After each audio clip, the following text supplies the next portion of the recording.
What's up, guys? It's Yami here, and welcome back to another RELL SEAS video. This is going to be a shorter video on everything you might have missed in the Movie 3 trailer, as well as some new sneak peeks that weren't shown in the trailer. Make sure to like and subscribe because it would really help out the channel. Without further ado, let's get right into it. Starting off with some major news, we found out that RELL SEAS includes 3 seas. Here is a picture of the 3rd sea. Unlike games like Blox Fruits, RELL SEAS will have absolutely massive islands that dwarf the tiny islands Blox Fruits has. Here's a clip of one of the many cities that a C3 island has.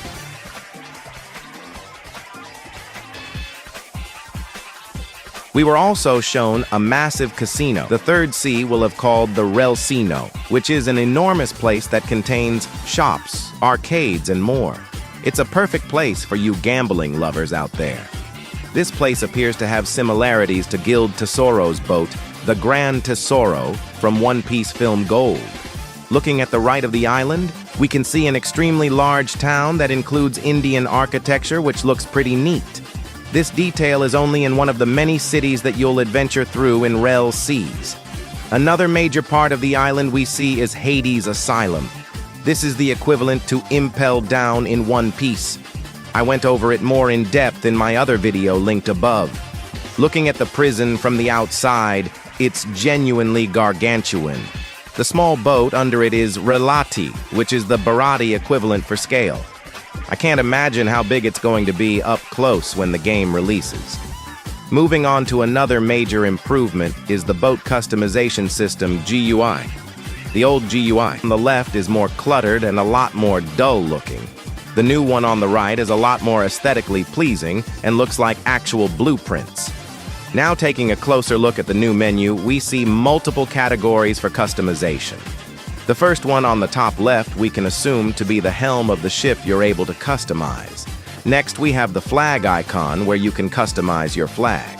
The next icon, I'm honestly not sure what it's supposed to be, but we do know this is where your rams are stored, which allow you to deal massive damage when colliding with another ship. The icon after it is the cannon icon, which houses all of your ship weapons. Since that tab is selected, we get a better peek at the cannons in the game. Starting with the first cannon, it looks a lot more slim than a usual cannon, so my guess is that it's a sniper or a long-range cannon of sorts. The next cannon is orange and appears to be dragon-themed. My only guess for this is that it shoots fiery cannonballs. The next 2 cannons look like buckshot or shotgun cannons. The one of the left being heavier, probably taking more time to reload but dealing more damage, and the smaller one on the right being quicker but dealing less. The next 3 cannons, I assume, are the mortar or the artillery cannons. These are cannons that essentially shoot into the air and bombard enemy ships from above. The first one looks like the basic mortar, and the second 2 looking like heavier mortars. Moving on to the next icon, we have a pirate hat icon. This is where you'll most likely be able to change which crew members run your ship. The next icon looks like where your materials or blueprints might be. And finally, the last 3 icons are the different sections of your boat you're able to customize and change. Some new features we see are more colorful colors. They initially intended for boats to only have dull colors, but it looks like they changed that since then. There's now also a rating bar which grades your boat on how powerful it is based on the different ship stats it has. We also now see icons on the boat for where each of your different parts and components go. Now let's move on to the extra sneaks that were released which weren't shown in the video. We learned that every NPC and boss is rendered cliently. This means that your own device runs the game and not the server.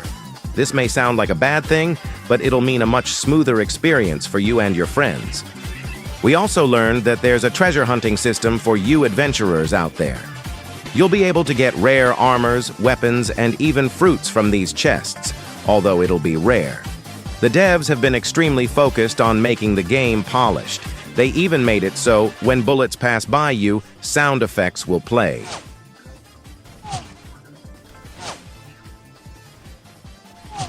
Another new feature is that you'll be able to, and I quote, interrogate NPCs/bosses for info and for them to join your crew, although it really just looks like beating them up. We were also shown some new hand-painted clothing shown by the developers. These really go to show how much time and effort the devs have been putting into the game and that they're not just doing it for the money. Anyways, guys, I really hope you enjoyed this video. I spend a long time making these videos, so a like and subscribe would really help out the channel. If you guys want me to keep making videos like these, make sure to show your support. With that being said, Yammy out.